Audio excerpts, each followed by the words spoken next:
tamales. I'm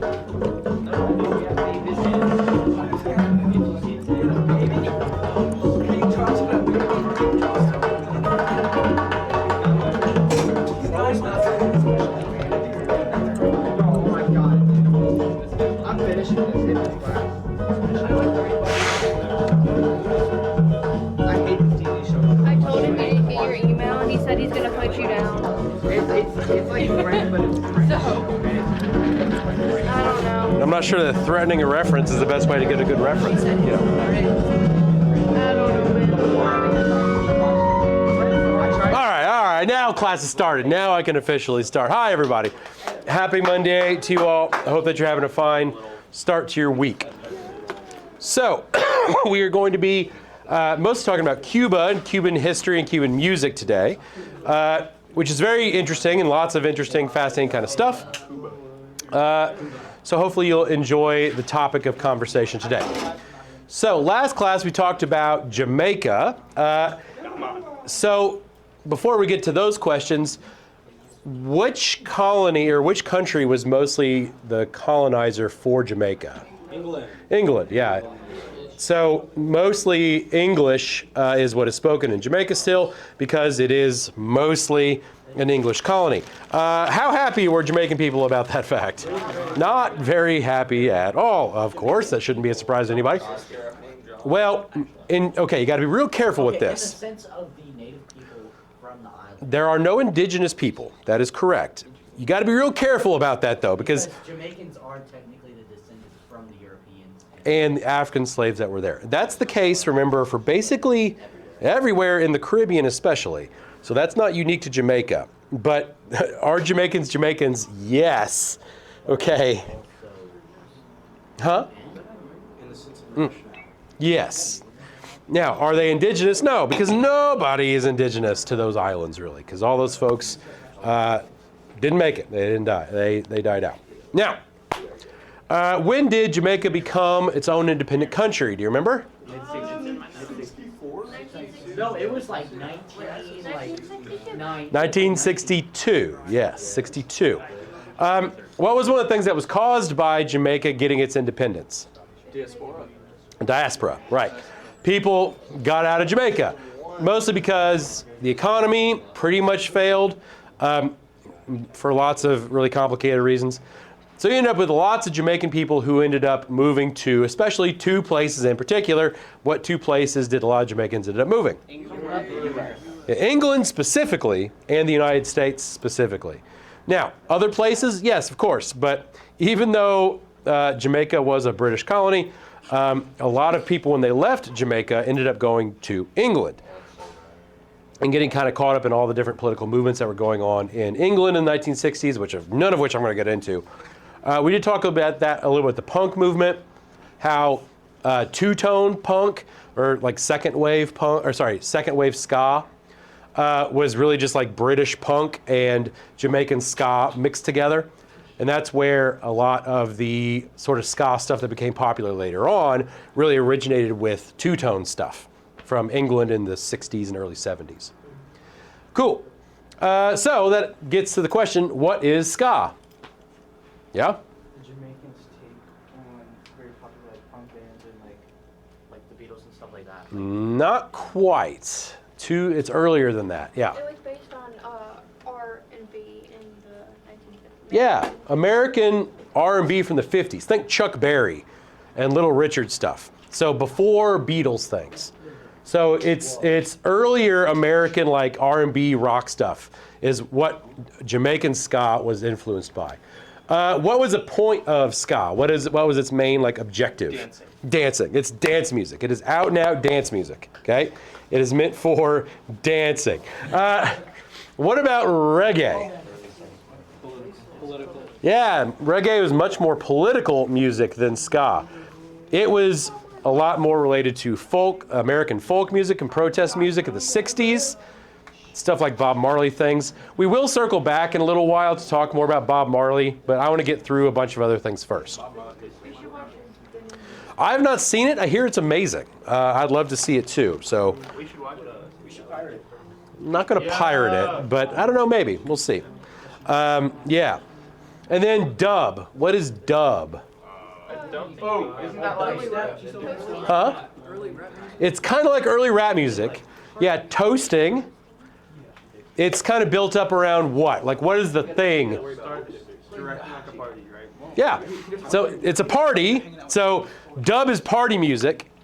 So dub is meant to be like, you know, you go to a big like nightclub dance party kind of thing, or you're throwing a party.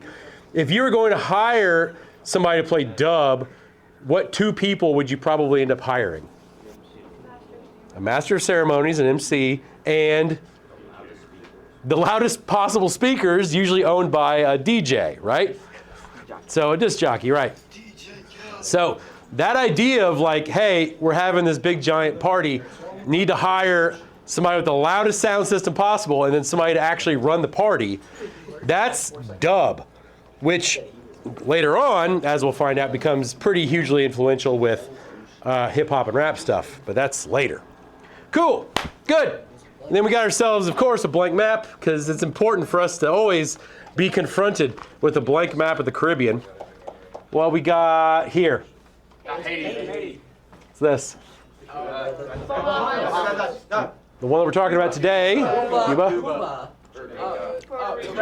Jamaica, Dominican Republic, Trinidad, and that one, Puerto Rico. Yeah. Huh? Barbados is in the Lesser Antilles. It's down here. I don't remember which one of them. It's one of them. Oh, wait, ABC. Yeah, I do. It's this one. No. Am I wrong? ABC. It's like the one to the right. Is it the one on the right? To the right. This one? No, it's not that one. This one? To the right. That one off to the side. Up. Oh, this guy. Okay. I thought these are the ABC. I could be wrong, though. Anyway. Antigua, Barbados, and Curacao. Huh? Aruba. Is that what I said? Is that what I said? Oh, maybe Aruba. Yeah. Anyway. Whatever. I'm not a geography teacher. Okay. I'm a musician. So, this is kind of a fun little thing. Has anybody ever seen the musical or the new movie that's come out, or the old movie that came out called West Side Story? I've heard of it. You've heard of it? Okay. It's awesome, by the way. The new version of it is like super cool, and you should watch it if you want to. West Side Story is actually really fascinating. It is, it's basically Romeo and Juliet, but it's set in New York City in the 40s and features two rival gangs as opposed to two rival families, the Sharks and the Jets, instead of the Montagues and the Capulets. One of the gangs is an Italian gang, the other gang is a Puerto Rican gang. Anyway, but it is basically just the story of Romeo and Juliet. It was written by a great American composer named Leonard Bernstein. Leonard Bernstein. There's a movie that just came out about him with, what's his face playing Bernstein? Bradley Cooper. Yeah. Anyway, so West Side Story is actually pretty cool music. The music from it is trying to emulate both kind of Italian music and the stuff that grew out of Italian music in New York, and Puerto Rican music and the stuff that grew out of that too. So the music itself is great. This is one of the songs from West Side Story called Mambo, and it's being performed by the conductor here is Gustavo Dudamel, and the orchestra that's playing it is the Venezuelan National Children's Orchestra, but they're like freaking beast. This is just cool. I just like this, so we're gonna watch it. Who's gonna stop me?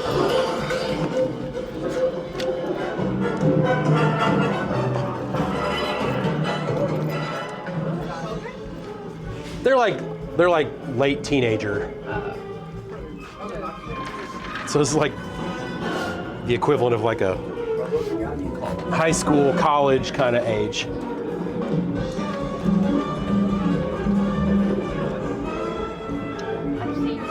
Yeah, he's real famous. He's real famous. He's got the job right now in the LA Philharmonic.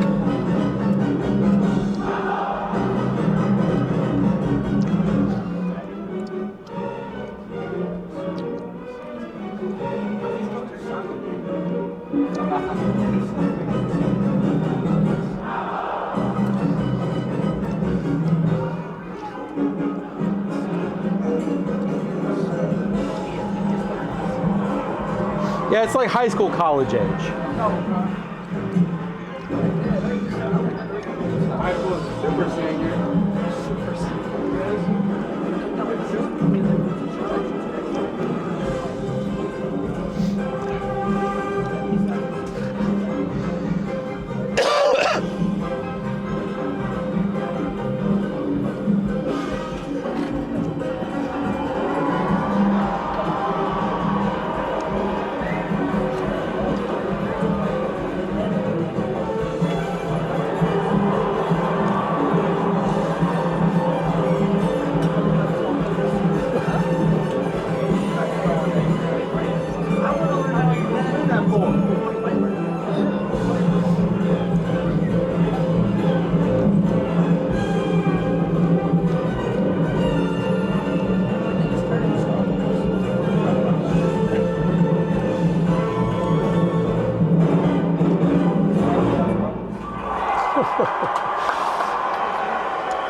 This is good. This is good and I like it. So, West Side Story, if you ever get a chance to see it, there are sometimes schools that put this on. You have to get special permission to perform it because if you do it, not just is the music itself insanely hard, but there's a choreography set that you have to do along with it. And the choreography for this is like just absolutely bonkers. So the dancing that goes along with the musical itself is really, really amazing. It's incredible, but it's really, really hard. So you don't often see the musical performed in like a high school setting because it's just freaking hard.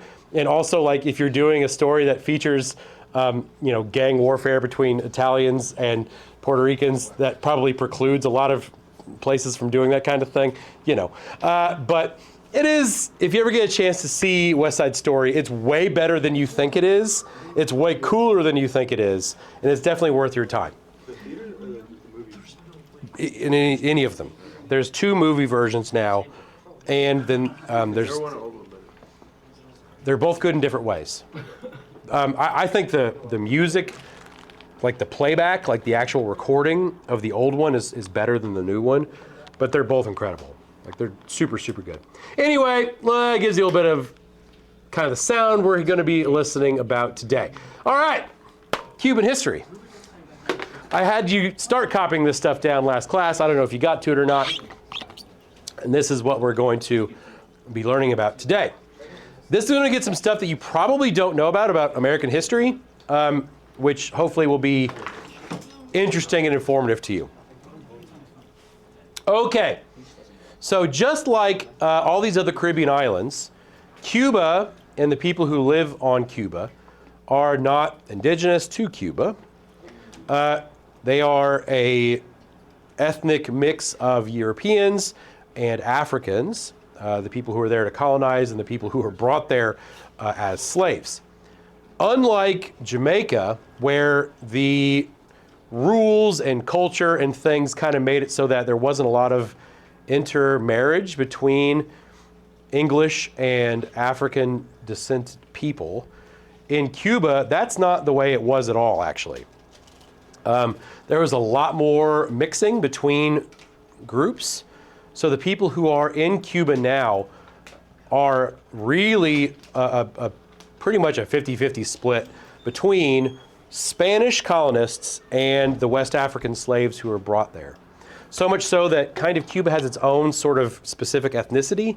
It's usually called Afro-Cuban, which is not like that's not like a slur or anything. That's just like an ethnic description of the people who are from Cuba. So, yeah, I'm recording. Well, I know you're recording, but I didn't realize you had a microphone. Did you always have a microphone? Yes, bro. No, but I do now. I have things. I have stuff, So, if you can tell from this, Cuba was a Spanish colony. So it was colonized by the Spanish in the 1500s, and was also very well known for exporting similar kind of stuff from Jamaica. So what kind of things do you think were exported out of Cuba? Sugarcane and tobacco. Other stuff too, but yeah, coffee a little bit. There is some coffee grown in Cuba as well. But mostly it's the same kind of thing as we were talking about with Jamaica. We're talking tobacco and we're talking sugarcane. So Spain, basically Cuba became the main producer of sugar, of processed sugar, by the 1800s for the entire world. And that obviously made Spain an unholy crap ton of money. So Cuba was an important part of the Spanish Empire. We don't talk a lot about the Spanish Empire just because they weren't quite as gigantic as the British and not quite as evil as like the Dutch. I mean, England was quite evil too, but the Dutch were like freaking terrible.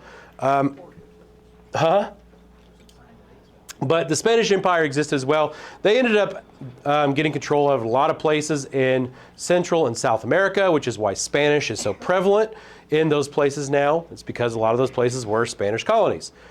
Obviously, the South of America, the United States, was also a Spanish colony. Florida famously was a Spanish colony for a long time. Obviously, the space now that is Texas, New Mexico, Arizona, Southern California, and all of like modern day Mexico, all that was initially a part of Spain as well, even up into Colorado. So all that was at one point Spanish. Well, why am I bringing all that up? Well, the little thing that happened that doesn't get covered very often in American or world history, the Spanish-American War, which started in 1898. Okay, does anybody know anything about the Spanish-American War? I'm going to assume probably not. It doesn't get... Okay, that's not that. I've heard of it. It was a good guess, but not that. That's more Texas, Mexico stuff, which I'm not going to get into. So, Spanish-American War, sometimes people call this like World War .5. Like, it was a big-time global war, but it wasn't World War I. But it did involve a lot of people in a lot of places.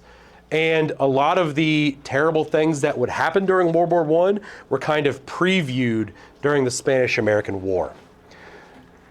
Now, I also bring this up because Spain at this time, even though they weren't quite as gigantic of a place as the British Empire, they owned a lot of stuff, especially a lot of Caribbean islands, especially places like the Philippines, and for our purposes, Cuba.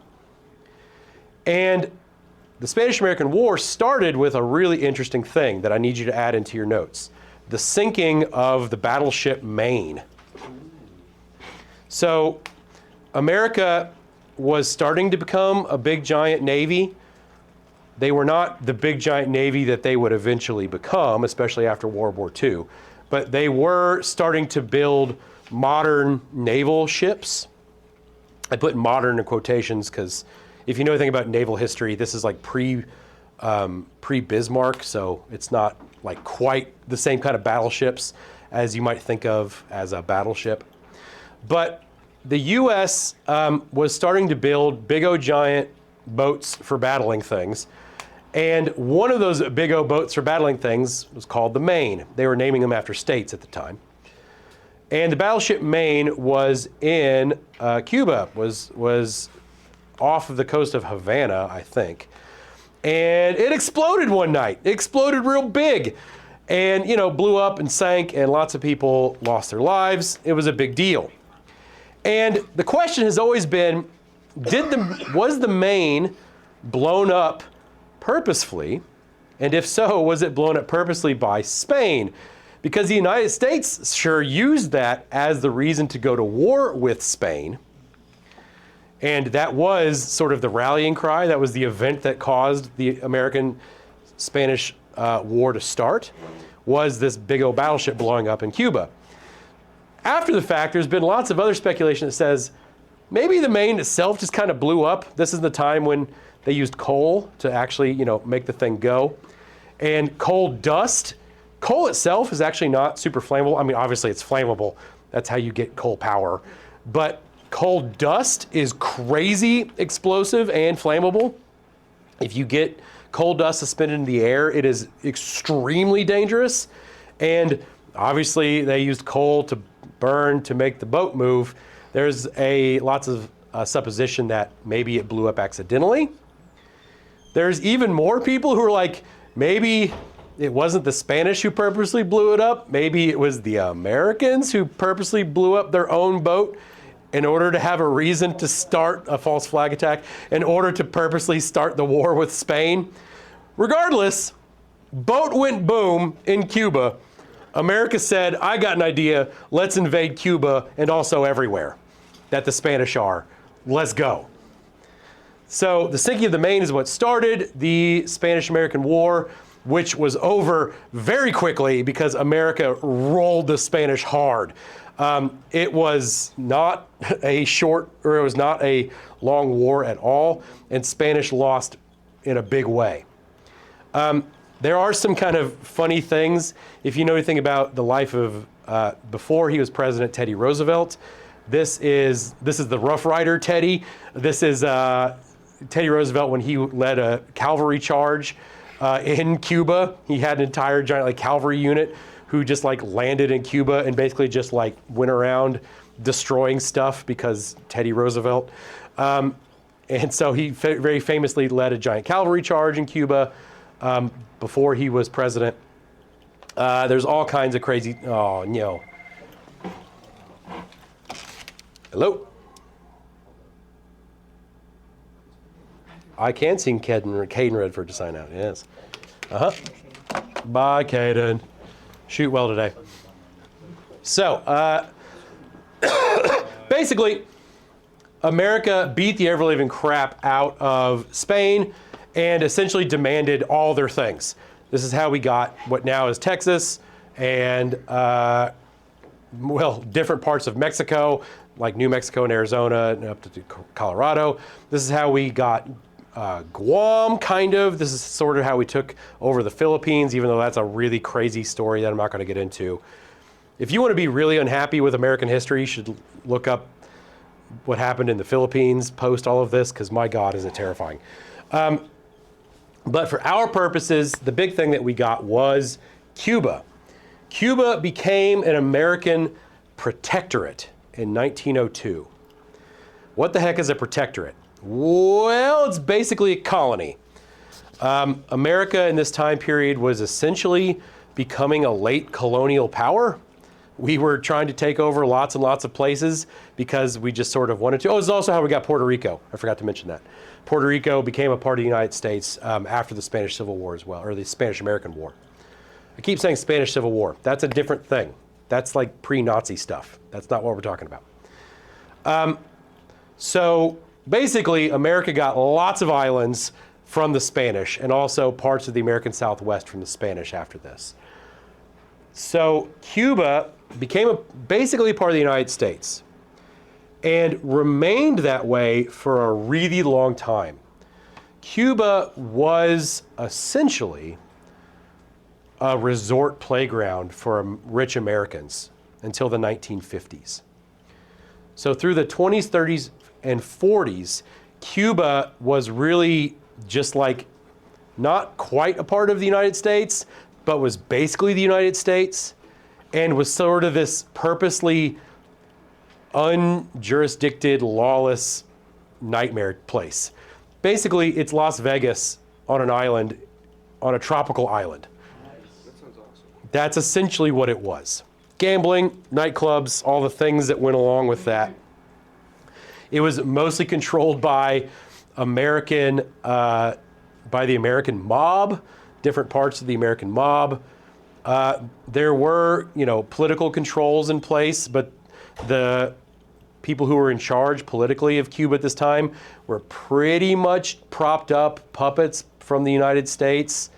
Essentially, it was purposely meant to be this unregulated sort of playground. And Cuba did pretty well under this. At least most Cuban people did pretty well under this because there was a whole crap ton of money coming into Cuba. Lots of money, lots of Americans, lots of these nightclubs that were being built. You can kind of tell this is the case because this picture of Cuba here with those cars from the 50s, that's pretty much all you still see in Cuba is giant American cars from the 50s and 60s.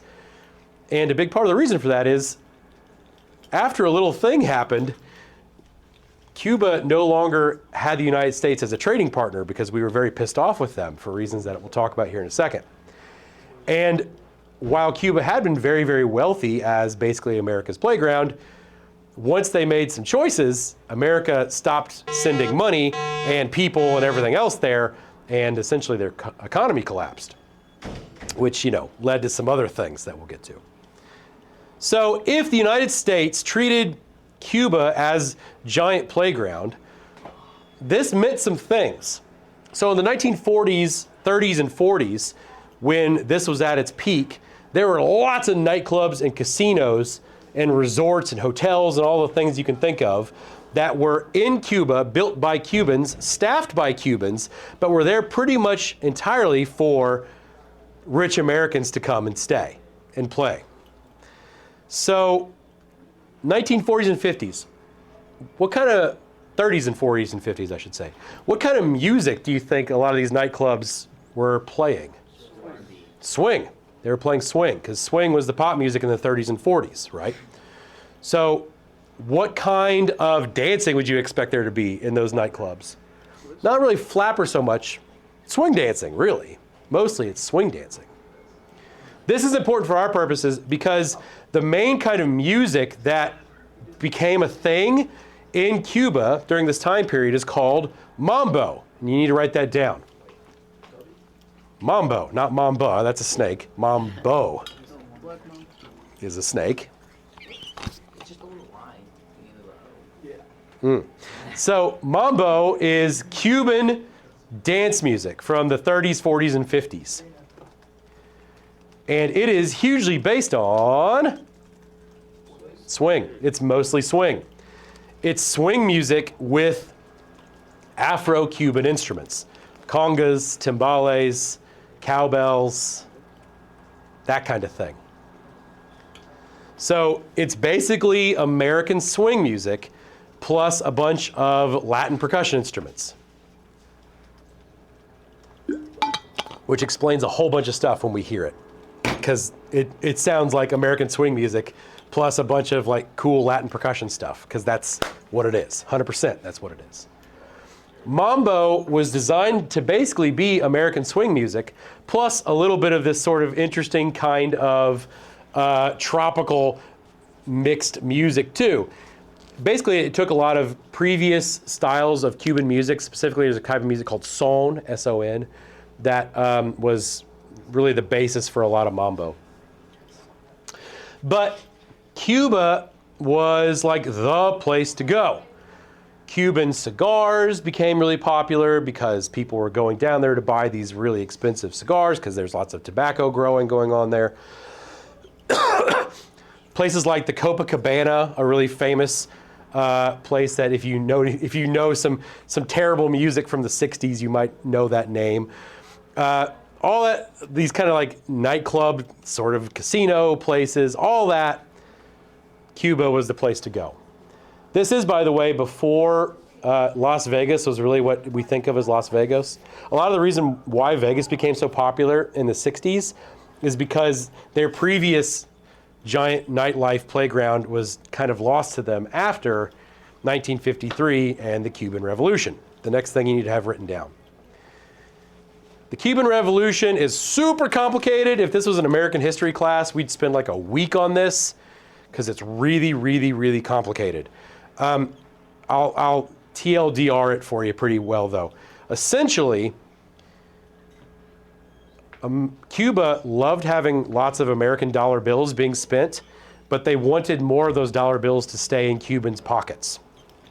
And like I said, the mob was running a lot of these places, and the mob isn't exactly well known for, trickle-down economics. There's not a whole lot of profit sharing going on with organized crime. So even though there was a crap ton of money coming in, less and less of that money was actually being shared among the people who lived in Cuba. This created a pretty big wealth gap, a big disparity. Lots of people who were pretty corrupt but had lots of money, and a lot of people who were doing most of the work but who weren't making a lot of that money. And boy, oh boy, was there a concept floating around in the 1950s that seemed purpose-built to say, hey, let's take all the money from these rich idiots and let's give it to everybody. Communism, okay? This was a big thing for communism. This is where the Communist Party and ideas about communism really took hold in Cuba. And Cuba, and this is important, Cuban relations, especially Fidel Castro, who's not a good dude. He wasn't the first person who ended up in power. It's a long story too. But eventually Castro ended up in power. Not a good dude. Not a good dude. Not a good dude. However, didn't want to ruin the relationship with the United States. This is a thing that gets kind of lost a lot. He wanted the relationship with the United States to stay. Why? Dollar bills. Keep those tourists coming in, right? They're bringing all these rich Americans down here. We don't want them to stop coming to Cuba. That's where all the money's coming from. We just want to make sure that Cubans actually are making money. Please keep coming here. However, in the 1950s, 60s, and 70s, how did America feel about communism? Not even just hated it, but was willing to fight massive proxy wars in places nowhere close to the United States just to keep people from becoming communist. Okay, we talked a little bit about this with Vietnam, right? This is essentially why we fought Vietnam. Not because we didn't like Vietnamese, actually, not that at all. We just want to make sure they didn't become communist. Why did we fight in Korea? Oh my God, they might become communist. Let's go to war. All these kind of things that we did. Why did we fight in Afghanistan? Because they were getting money and weapons from Russia or the Soviet Union. So I know we'll give them our weapons instead. Cool. What happened to the Mujahideen? Oh, they became ISIS? Oh, oops. Whoopsie poopsie. That's us, I guess. So, we fought all kinds of stuff and sent all kinds of weapons to all kinds of places in this time period just to make sure that people didn't become communist, I should say. So when Cuba, which is 100 miles off the coast of Florida, became communist, America took that personally and took that real personally and said, well, screw you, Cuba. We are no longer going to allow anybody to go to Cuba. And we're also not ever going to buy any of your things. So all these things that people want from you, cigars and rum and all this other stuff, no, screw you. You can't sell any of it in the United States. And Americans aren't allowed to have it. Which is still the case, by the way. Cuban goods are illegal in the United States. Because it's been loosened, not lifted. But for a long time, Cuban stuff was no, because it's still fighting communism, I think. This also led to some really ridiculous refugee situations too, because Cuban refugees are actually very prevalent in Louisville. Louisville is the third most popular place for Cuban refugees to end up living. There's a huge Cuban expatriate community in Louisville, which is interesting. So if you ever want some seriously good Cuban food, you got to know where to look. But there's some stuff, if you want to get a good Cuban sandwich in Louisville, it is incredibly possible if you know where to look. Anyway. Tell me the best place you've been in Louisville for your Cuban. For Cuban food? Is there? Yeah. I don't remember the name of the place. I'd have to look it up. My wife would remember. Anyway. You guys find that New Louisville area. Yeah, New Lou. Yeah, but that's not where everybody lives, though. Anyway, so basically, why do we have lots of Cubans who are trying to leave Cuba? Well, after America said no more selling Cuban stuff, and Americans, you can't go there, their economy super collapsed. You might say, well, why didn't Russia just buy stuff? Well, I don't know if you know this about the Soviet Union and Russia now still today. Buying things is not what they're good at, okay? They don't have a lot of money because communism doesn't work real good. So the idea that they would ship stuff from Cuba to the other side of the planet and sell it in Russia, not really a thing. Russia was really only interested in Cuba as what? What did Russia want to put in Cuba? Missiles. Missiles. Because they're real close to the America. And the part that often gets skipped over, why did they want to put missiles in the America? Because we had them in Turkey. Right. The United States had just put in nuclear ballistic missiles in Turkey, and conveniently pointed slightly to the east, at Russia, to the point where we could just blow up Moscow and St. Petersburg in like 2 minutes from Turkey. And so Russia said, hey, we were friends, I guess, kind of with these Cubans. We'll send ballistic missiles to Cuba. That way we have parity with the United States and blowing each other up real good in case we ever have a hot war instead of a cold war. And America got real uptight about that. And, that's all the stuff with Kennedy. That's John F. Kennedy's whole thing where the world almost ended, which it definitely almost did. Like we almost all died. Well, we wouldn't have died. We just wouldn't have been alive. Yeah, because I wasn't born then. You weren't either. But we could have very easily just not existed at all if things would not have gone down the way they did. Huh? I said you were alive, but you were like actually at JFK's side. Yeah, that was me. That's me. That's me. I'm Spiro Agnew. Ha! There's a joke that literally nobody gets. I've never actually been taught about the Cuban Missile Crisis. Have I? No, I haven't. You haven't? In a history class. Okay. Speed run missile crisis. Basically, the United States put a bunch of missiles in Turkey and pointed them at Russia. And we're like, yeah, that's cool. Let's chill. That's fine. And then when Russia said, I keep saying Russia. It's the Soviet Union, but it's just now with Russia. Same name, same evil, slightly different time period. When they sent their missiles to Cuba to blow up the United States real good, the same way that we could do to them, this was an idea of escalation, but also mutually assured destruction, which was a policy in which basically the only reason why we didn't blow everybody up is because everyone was afraid that everyone was going to get blown up.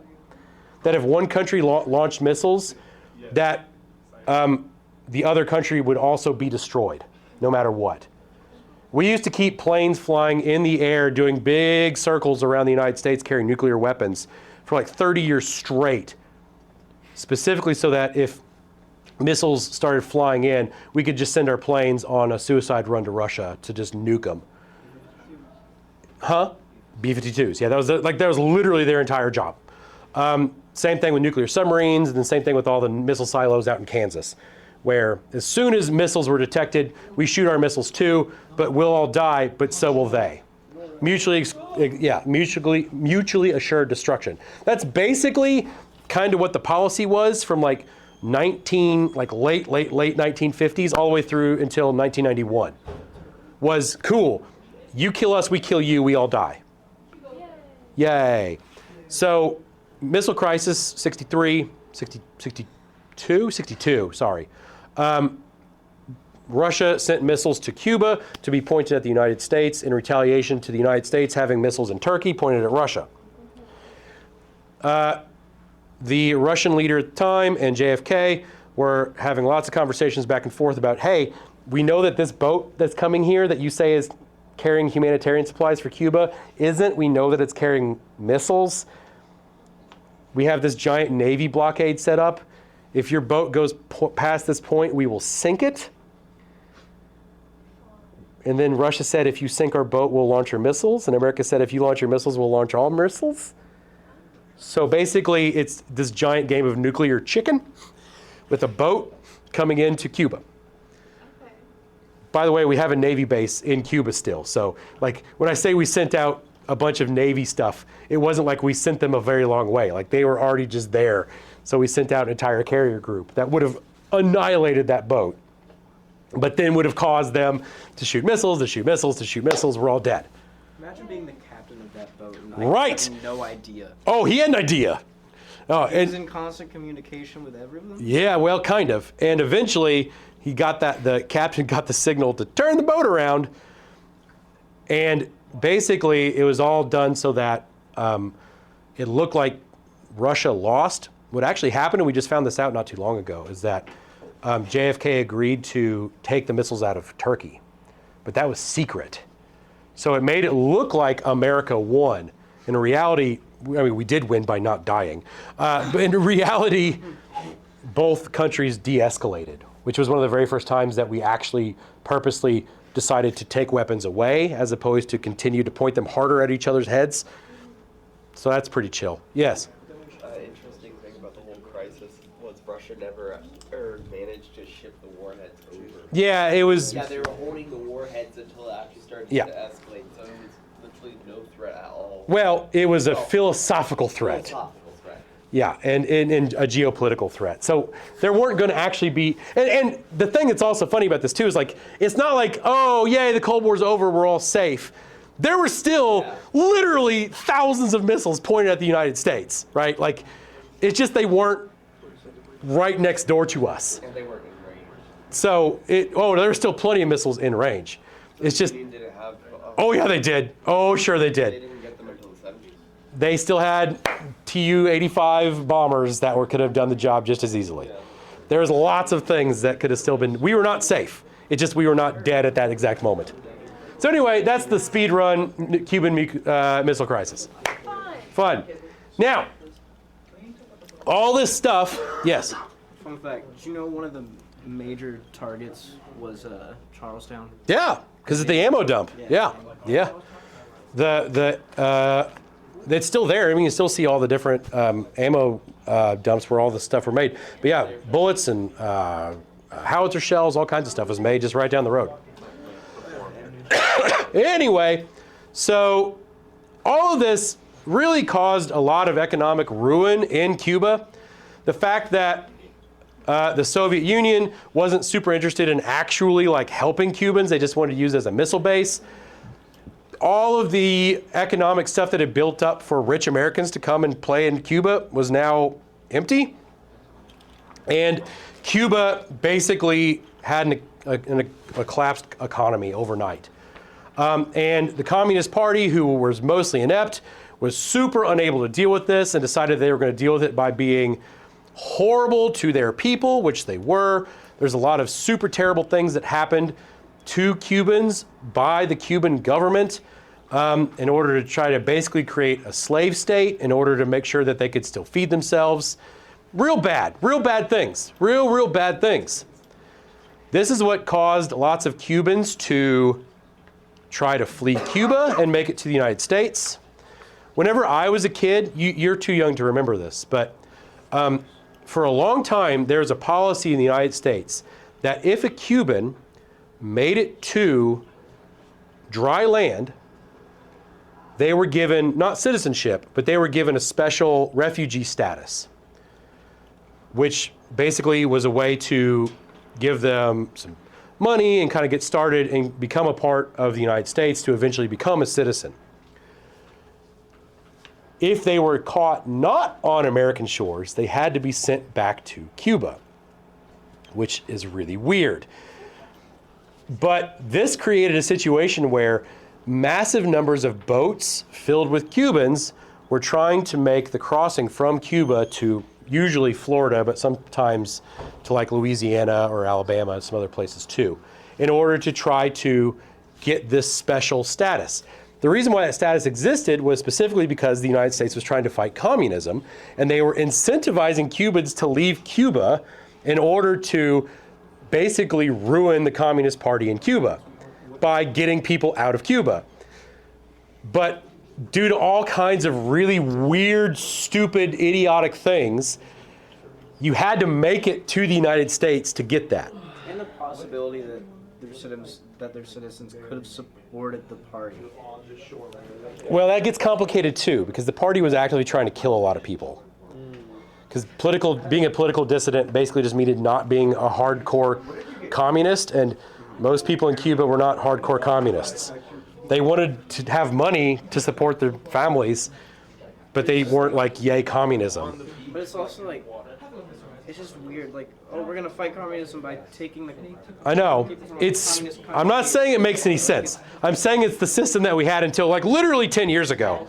Now, I remember this because whenever I was a kid, there like on the news all the time, there was, news reports about basically like lifeboat-sized boats packed with Cubans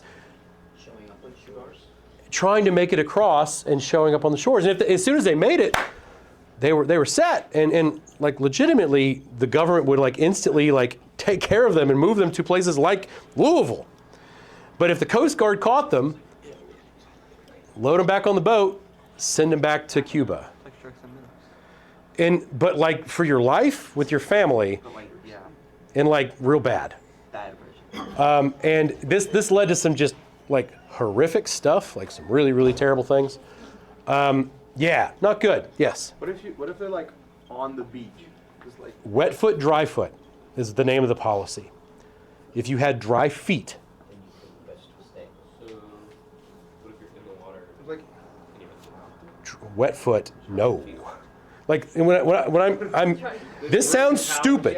This sounds really, really stupid. But what if you show up like and you're still in the boat? You've got like towels like in your boat. if you are on dry land and you are dry, you're given refugee status. If they live in like a marsh. Wait, they wet. had to My be dad told me physically about dry. That is not a joke.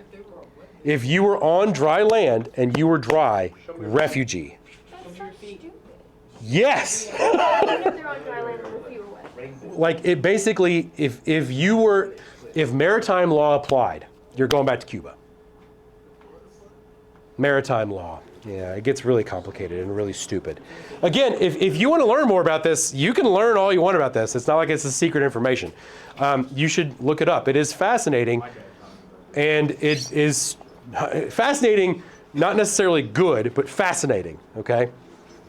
Anyway, Cuba and the United States are still kind of locked in this weird dance because Cuba is still a communist country. But the people there pretty much hate their government, like not even pretty much, just like really, really hate the Cuban government. Obviously, Castro has died long since, but his relatives are still kind of running the show and are losing power all the time. Obviously, Russia is in no shape to be supporting Cuba really at all. They've sort of just been kind of limping along, getting support from other places since the 1950s. Essentially now it's kind of like a third world country, but it isn't at the same time. It's weird. It's really, really strange. However, kind of in a similar way to what we've learned about the Irish diaspora and the Jamaican diaspora, the Cuban diaspora is massive. There's more people who are of Cuban descent who live outside of Cuba now than do in Cuba.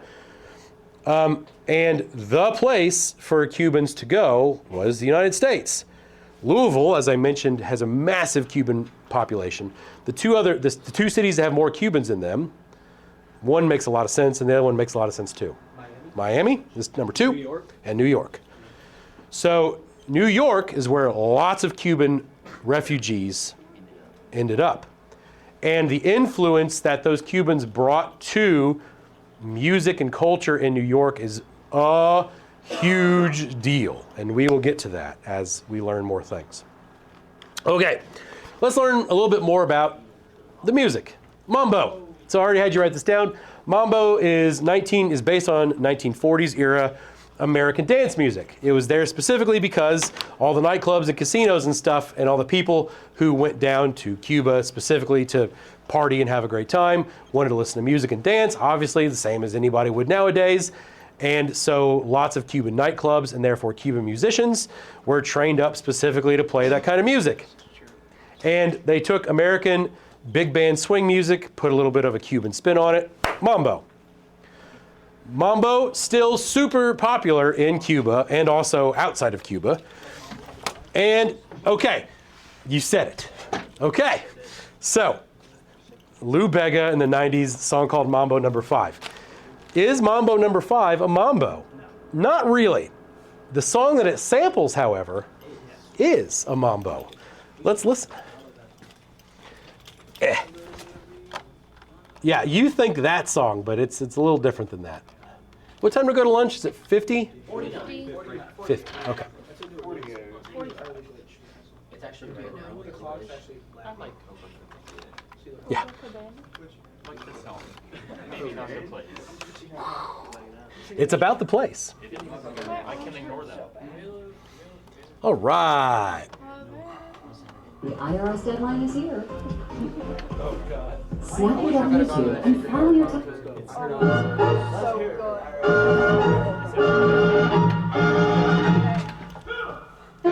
Oh, you're making fun of me. So this is Mambo number 5, but this is the song that was sampled as the Lubega Mambo number 5. This is the original from the 1940s.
All right, so Mambo became really popular, not just in Cuba, but it became popular again in the United States. And a guy who we learned about, Dizzy Gillespie, who is the bebop, kind of guy who played all that stuff with Charlie Parker. He was the guy with the big cheeks, right? Trumpet player. Dizzy Gillespie, who is playing all this bebop stuff in New York and Minton's Playhouse and places like that. I think I even mentioned this to you. The street across from 42nd Street, where all the big jazz and bebop clubs were, where all the Latin nightclubs were, all the mambo nightclubs that were started by Cubans and Puerto Ricans in New York, were like literally next door to all these jazz clubs. So it was really, really common for a lot of these jazz people to kind of go next door and see what was happening. And Dizzy Gillespie ended up falling super in love with mambo. He thought mambo was like the coolest freaking thing ever. And when he eventually did start a big band, which eventually he did after doing bebop stuff, Dizzy Gillespie's big band was a mambo band. It was actually like a Cuban big band more than it was like a traditional swing big band. And Dizzy Gillespie, I think I mentioned this to you before, that he eventually became like an ambassador for the United States. The UN hired him as an ambassador. The places that he was going were to especially communist countries, playing Cuban mambo to other places as an American jazz leader. And of course, one of the places that the UN sponsored him to go was Cuba, which is really weird, but this is kind of one of my favorite little stories. If you're a trumpet player, then you might be familiar with a guy named Arturo Sandoval. He's probably the best trumpet player on the planet. He's still alive. He's an incredible player, like legitimately unbelievable.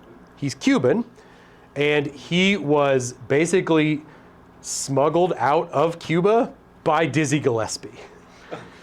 Not like human trafficked, but like, hey, get in my suitcase. Pulled a lot of weird strings and broke a lot of kind of rules and things to basically get this guy out of Cuba into the United States and get him citizenship so that he could play in Dizzy Gillespie's band. Which if you ever get a chance to learn about Arturo Sandoval and look his stuff up, he's fascinating. He has a huge thing where he talks about Dizzy Gillespie basically rescuing him from Cuba, which is pretty freaking cool. Anyway, Dizzy Gillespie's big band, this is what they eventually sounded like. So this is a song called Manteca, which is basically a mambo song.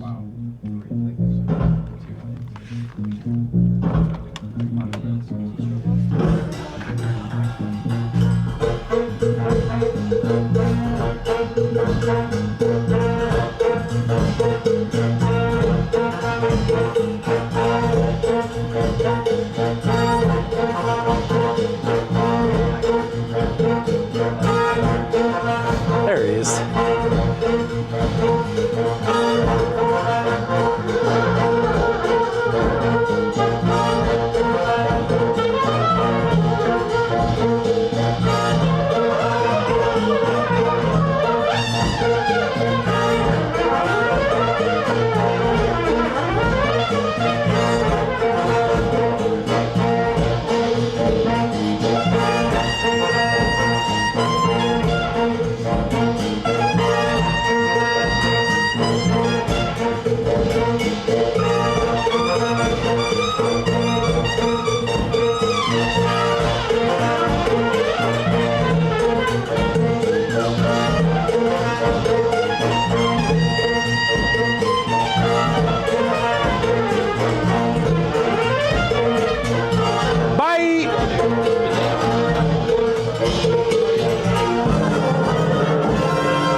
go back to Georgia. Ba-dum, bum, ba-da, ba-ba-doo, da, ba-ba-dum, ba-ba-da, ba-ba-doo, da, da.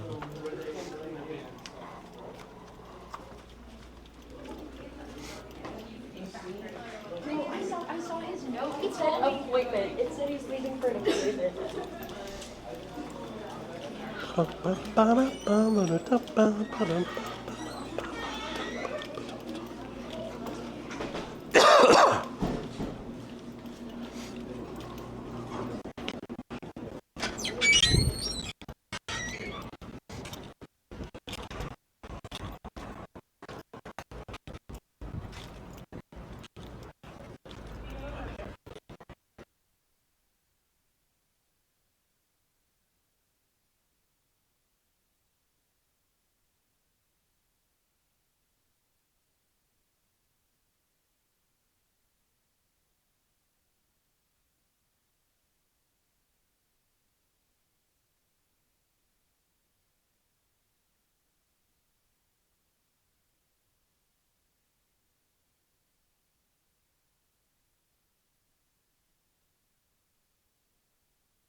It just makes sense once we move.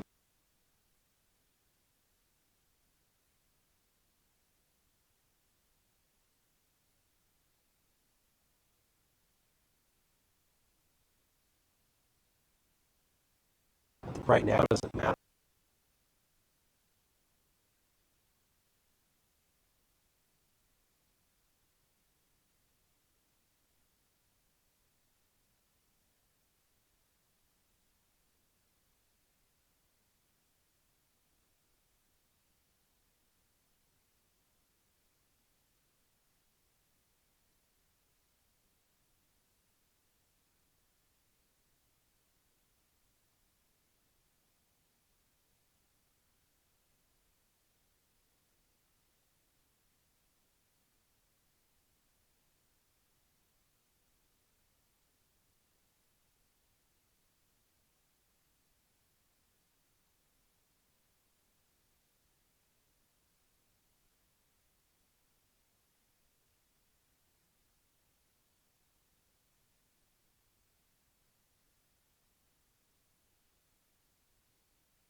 Check.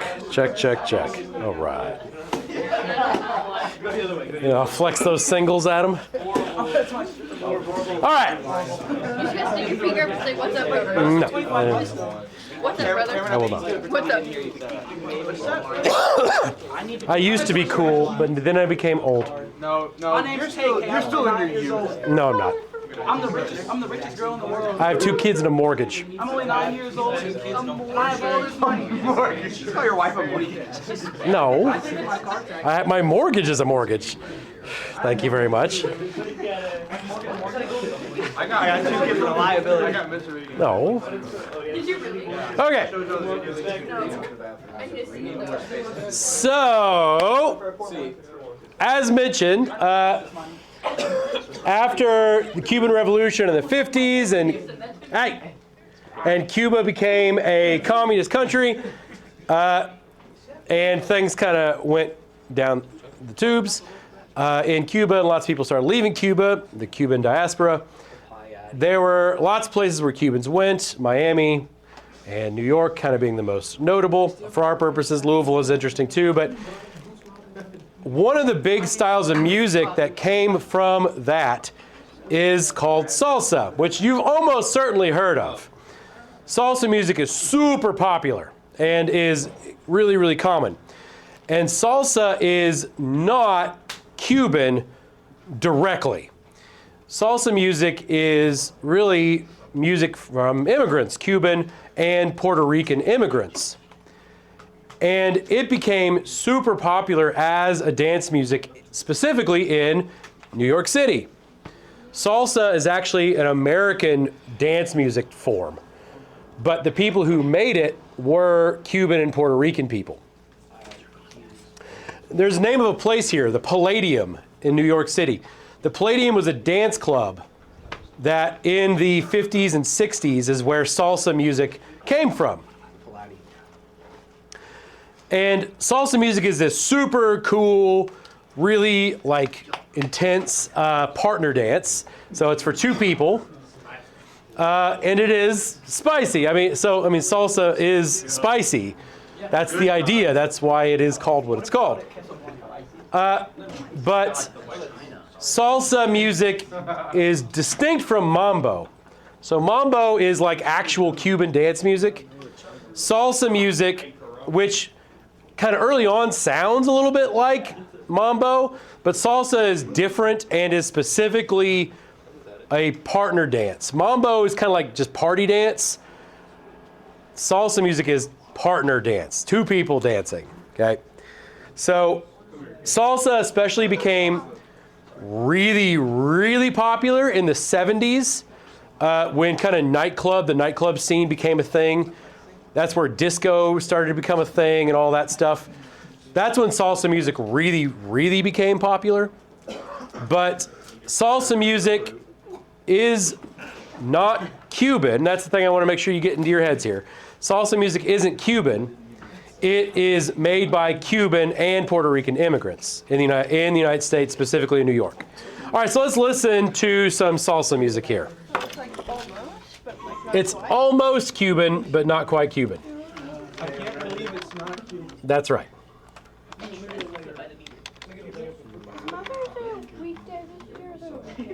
The 9th, not sure.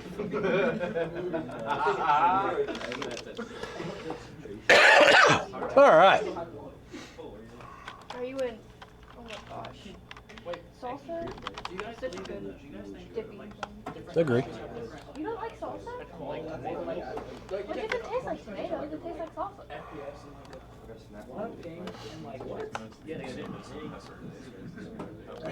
But it doesn't taste like tomato. Are you a queso kind of guy? Salsa is Latin soul. Salsa es ritmo. It started in Africa. Con la coca. Cinnamon. Going to destroy you. And Bordeaux. The base of Chester.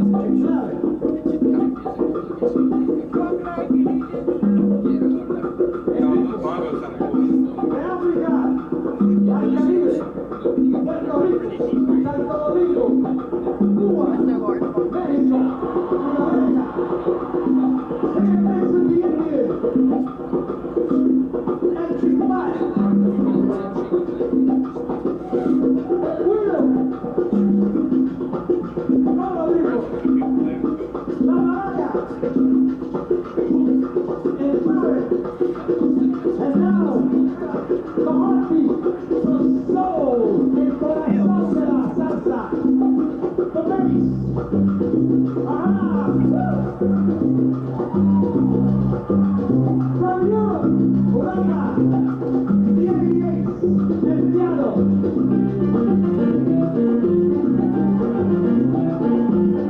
This is literally elevator waiting music. No, this is salsa.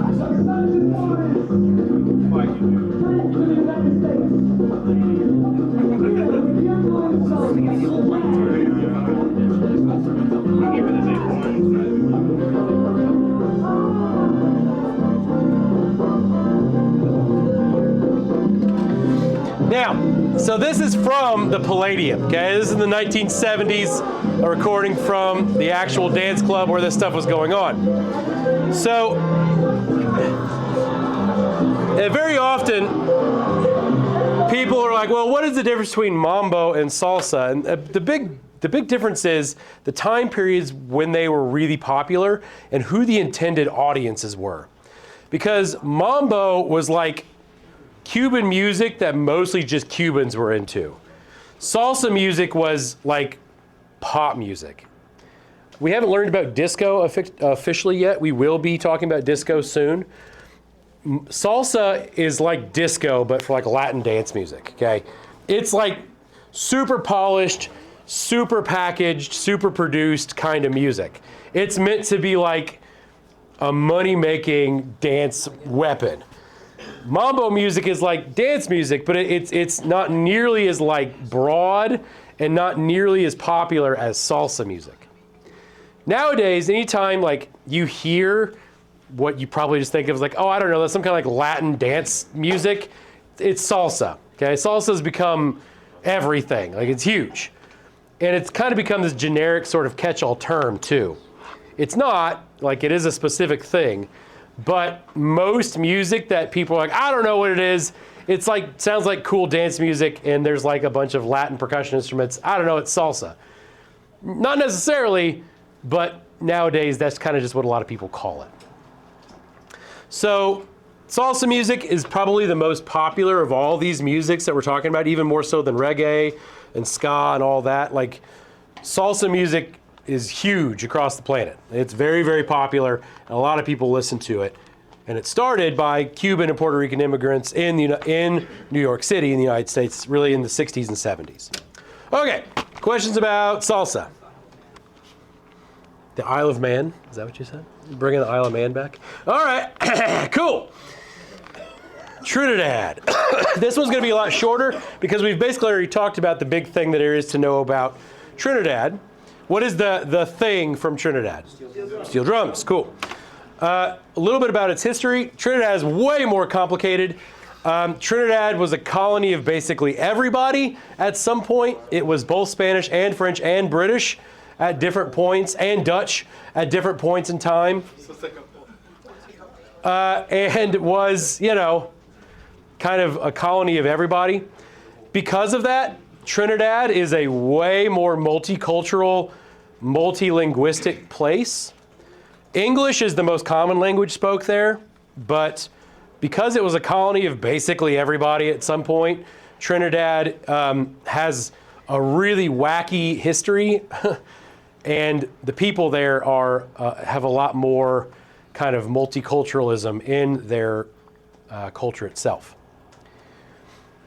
Throughout all of this, in general, there was a lot less mixing between the different colonial powers and the slaves who were there. Because of that, Trinidad is also much more of an ethnically African place than it is a mixture of European and African. But English is, like I said, still the most commonly spoke language there. Same year that Jamaica got cut loose from the British, the same year that Trinidad did too, 1962. So Trinidad became its own country in the 60s as well. Unlike Jamaica, they didn't have the same sort of like flight out of Jamaica in Trinidad. Trinidad was in a lot of ways, because they were sort of passed around from lots of different colonies, they already had sort of their own economy set up. They kind of had their own thing going. And so when they were cut loose by the British, they fared a whole lot better than Jamaica did. So a lot of people from Trinidad stayed in Trinidad because there wasn't really the reason to leave, because jobs and life and stuff were pretty much the same as they had always been. And in that situation, people tend to stay where they're at because, you know, if you don't have to worry about taking care of your family, the impetus to leave is a lot less. U.S. had a big Navy base there in the 1940s. We talked about that a little bit. It was a great place for the U.S. to have a naval base because it was easy to protect South America and the Caribbean from there, and they were real worried about those Nazi submarines. So big old giant Navy base, but after World War II, they left and left around millions and millions and millions of oil drums, which eventually became steel drums whenever people from Trinidad figured out how to turn literal trash into the actual coolest instrument ever, the steel drums. So the music from Trinidad is called calypso. You do need to know that. It's spelled there for you, since I'm terrible at spelling. Calypso music is unique. It is different from all these other kind of things. It is a lot more of a, like, actual folk music. So ska was always meant to be dance music.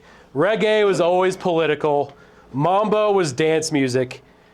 But calypso was actually like folk music.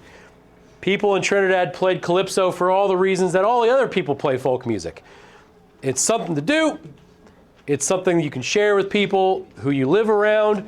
You use it for parties and celebrations and stuff, but it's not like making money. It's a thing you do because it's the thing to do. It's a folk music.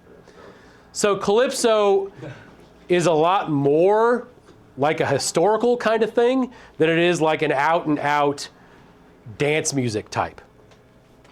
Having said that, there are some famous people who were calypso singers, and the big one here is Harry Belafonte.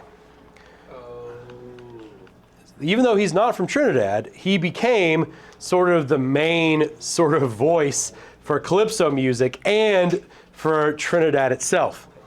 So these other two guys, Lord Kirshner and Lord Nelson, are interesting people. They're not actually lords, it's just a title. You know, just a name. But we're going to talk a little bit about Harry Belafonte because he's interesting. He just died a couple years back, which is kind of sad. He actually came to speak at IUS a couple years ago, and I didn't go to hear him talk, which is kind of a stupid move on my part. A really interesting dude, very politically active, and had a lot of interesting roles to play in civil rights in the United States. He was a part of the We Are the World recording with Michael Jackson and all those people in the 80s, which is kind of funny. But, you know, knew Martin Luther King, like actually like knew him, like had correspondence with him. Huh? He did help to pay to bail him out of stuff, yeah. He was pretty wealthy, not like wealthy, but he was pretty famous and used a lot of his money and wealth to kind of like do good stuff. He's a pretty cool guy, I know. It's kind of wild. You know him, however, because he has one song that you are familiar with. And unfortunately, this is sort of the thing that he's been pigeonholed into, because this one song is fine, but this one song is, you know, kind of his legacy, and that sort of sucks. You 100% know this. Yeah, you 100% know it. If your travel trailer is uninsured, you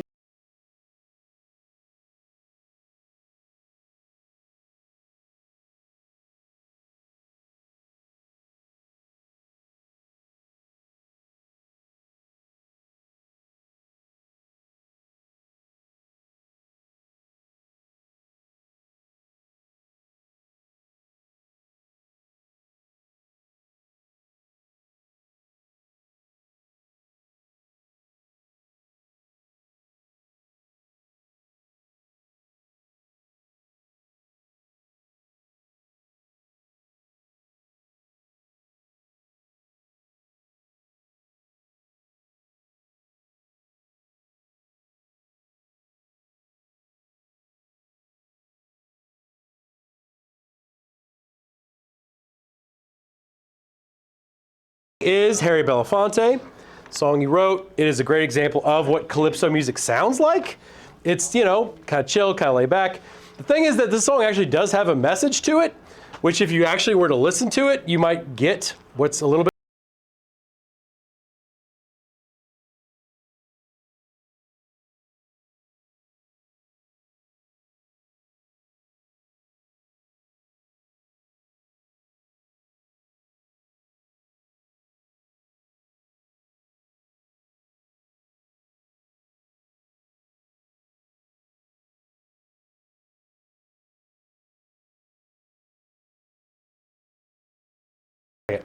Daylight come and me want to go home.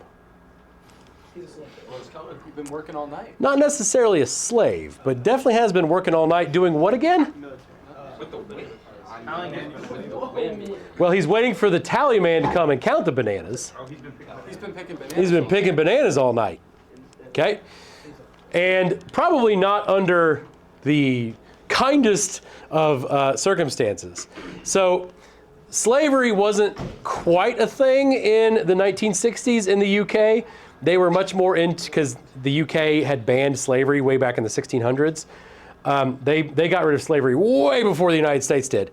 However, indentured servitude was still very much a thing, where, you know, they're not slaves, you just don't get paid very much. You just get paid like the least amount of money possible. This is a song about somebody who's basically an indentured servant picking bananas all night long, is what the song's actually about. Which does maybe change the context of the song a little bit for you. I don't know, maybe it doesn't.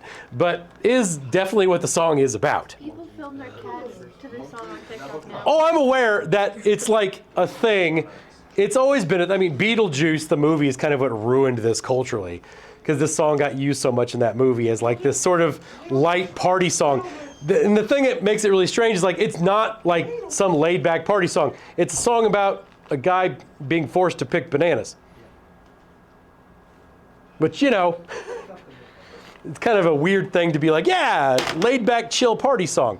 So just next time, you know, you hear this at a resort or something, just, you know, maybe consider what's going on here actually. Well, couldn't it be considered a relaxing song because it's about that release from work? I guess you could say that, but maybe not in the thing that you want to be sitting on a beach sipping a fruity drink to. You might be maybe missing the point slightly. But, you know, is the thing. And like I said, this is kind of a good example of what a lot of calypso music sounds like. It's pretty chill. Interestingly enough, calypso music existed before the steel drums exist. So even though steel drums are from Trinidad, a lot of calypso music actually doesn't end up using the steel drums, which is kind of funny. But is sort of what it is. We'll watch one more Harry Belafonte song, just so you have a little bit idea who he was, what he looked like, all that kind of stuff. Former CIA official warns deadly strike coming to America's power grid. Can you keep your family safe? All right. Matilda, That's him. Matilda, Matilda, take me money and run Venezuela. Everybody, Matilda, sing a chorus. Matilda, sing the music. Matilda, take me money and run Venezuela. Everybody, Matilda, in the audience. Matilda, hey, Matilda, take me money and run Venezuela. I've $100 friends I lost. Romani's family cat and horse. Don't you know? Matilda's take me money and run Venezuela. Everybody, Matilda, sing the chorus. Matilda, sing the music. Matilda's take me money and run Venezuela. Everybody, Matilda, sing the chorus. Matilda, sing the music. Matilda's take me money and run Venezuela. Just the audience. Hey! Aha! Oh, that's my Spitzer! Hey! Germany.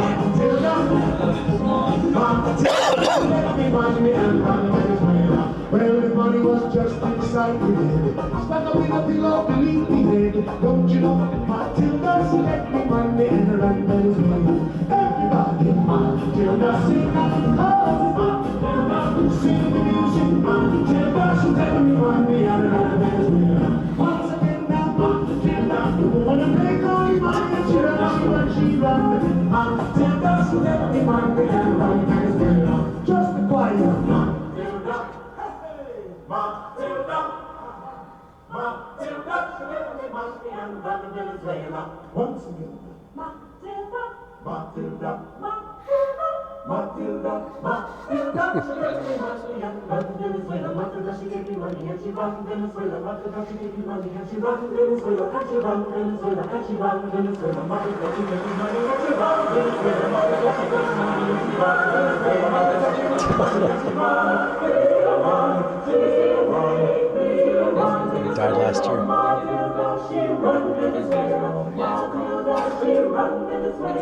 Run Venezuela, run Venezuela, run Venezuela, run Venezuela. All the girls she run Venezuela, run Venezuela, run Venezuela, run Venezuela. All the girls she run Venezuela. That girl she run Venezuela. Yes she do. They run Venezuela. That girl she run Venezuela. Yes she do. They run Venezuela. That girl she run Venezuela. Yes she do. They run Venezuela. Run Venezuela. Run Venezuela. That girl she run Venezuela. Help pitch too. Way to go. All right. Just silly and fun. Now, so Calypso music itself, because of Harry Belafonte, became really, really popular outside of just Trinidad. So I just checked. He actually died last year. He died of April of 23. He was like 94. So lived a long time. And helped to make this style of music, this Trinidadian style of music, really popular across the whole world, which is pretty cool. Yeah, okay. I think that's where I'm going to call it for today, actually. Because we have, the next thing that we're going to learn about is Mexico, which is a big conversation. So we'll save that for next class. I can't wait to go to chemistry. Okay, cool. So, we probably have 5, maybe 4 more days in this section. We'll probably do like a little quiz or something after that.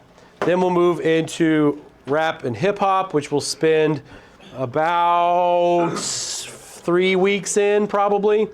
And then we will do Final Jeopardy. There'll be some writing assignment things. I've got some real wacky writing things for you to come up here soon. I never liked music. Yeah, it'll be great. It'll be a great time. Okay, that's it. You got 10 entire minutes. Oh my gosh. Enjoy those. I will. Enjoy those minutes. How does that camera work? I want to know. What do you mean? Like a very nice camera. Yeah, it's a camera. Yeah. That made me feel What do you mean, how does it work?